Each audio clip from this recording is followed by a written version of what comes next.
நம்ம இன்னைக்கு வந்து புளிக்காய்ச்சல் காய்ச்ச போகிறோம். இதுக்கு வந்து சாதாரணமாக இது ட்ரெடிஷ்னலாக எல்லார் வீட்லேயும் இப்படி தான் காய்ச்சுவாங்க. சும்மா சிம்பிளாக பண்ணுற வேலை இது. பாருங்கள், இதில் வந்து புளி கரைச்சி வச்சுருக்கேன். நல்லா ஒரு நார்த்தங்காய் அளவு புளி நல்லா திக்காக கரைச்சி வச்சுருக்கேன். இதுக்கு தாளிக்கிறதுக்கான பொருட்கள் கடுகு, உளுத்தம்பருப்பு, கடலைப்பருப்பு, மிளகாய், கருவேப்பிலை, அவ்வளோதான். பெருங்காயம், மஞ்சத்தூள், இவ்வளோதான் இதில் நம்ம சேர்க்க போகிறது. அவ்வளோ அருமையாக இருக்கும். கொதிக்கும் போதே ஏரியாவே மணக்கும். இப்போ இதில் நம்ம என்ன செய்கிறோம்னா, இதுக்கு வந்து எப்பயுமே வந்து புளிக்காய்ச்சலுக்கு வந்து புளி சூடு அப்படிங்கிறதுனால நம்ம வந்து அதை காம்பன்சேட் பண்ணுற மாதிரி எப்பயுமே நல்லெண்ணெய் தான் யூஸ் பண்ணணும். இது நம்ம வருஷத்துக்கு ஆட்டி வைக்கிற செக்கு எண்ணெய், நல்லெண்ணெய் நல்லா தாராளமாகவே ஊற்றிக்கலாம். நல்லெண்ணெய் ஊற்றிருக்கேன். இது எண்ணெய் காயட்டும். இப்போ வந்து இதில் வந்து கடுகு நல்லா 2 ஸ்பூன் அளவு கடுகு எடுத்துப்போம். நல்லெண்ணெய் அப்படிங்கிறதுனால இது நல்லா கொஞ்சம் நுரக்கட்டுது.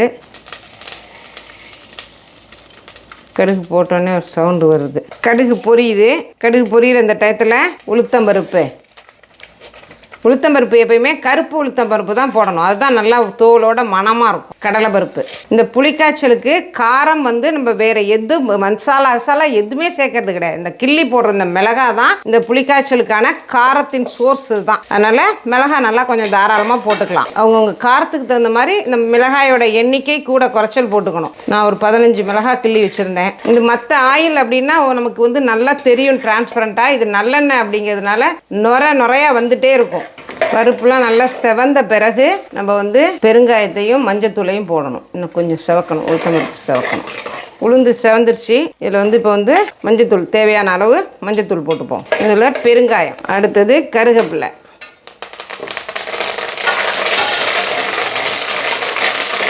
அவ்வளோதான். தாளிச்சாச்சு இல்லையா? இதெல்லாம் இங்கே பாருங்கள், எல்லாம் பொரிஞ்சிருச்சு.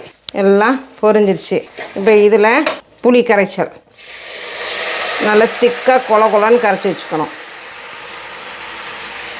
இதில் தேவையான அளவு உப்பு போட்டுக்கலாம். அப்புறம் நம்ம தேவைப்பட்டால் இன்னும் கொஞ்சம் சேர்த்துக்குவோம். கொதித்த பிறகு சேர்த்துக்கலாம். அவ்வளோதான். இது நல்லா கொதிக்கணும்.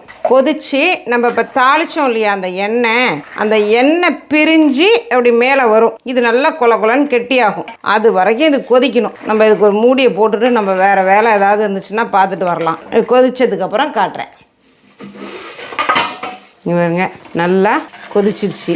நம்ம வந்து 150 ml எண்ணெய் ஊற்றிருக்கோம். அப்படியும் வந்து எண்ணெய் இன்னும் ரொம்ப மேலே வரல. இன்னும் கொதிக்க விட்டுட்டே இருந்தால் ரொம்ப நாள் வச்சுக்கிறதா இருந்தால் அப்படியே அல்வா திரட்டி எடுக்கலாம். பட் பரவாயில்ல. இது இப்போ இறக்க போகிறதுக்கு முன்னாடி என்ன பண்ணணும் அப்படின்னா, இது வெந்தயத்தை வறுத்து அரைச்சி வச்சுருக்கேன். இது நம்ம வீட்டில் எப்பயுமே இருக்கும். மொத்த குழம்பு, புளிக்குழம்பு இதெல்லாம் வைக்கும் போதும் நம்ம வந்து இதில் வந்து ஒரு 1.5 ஸ்பூன் போட்டுக்கிறோம்.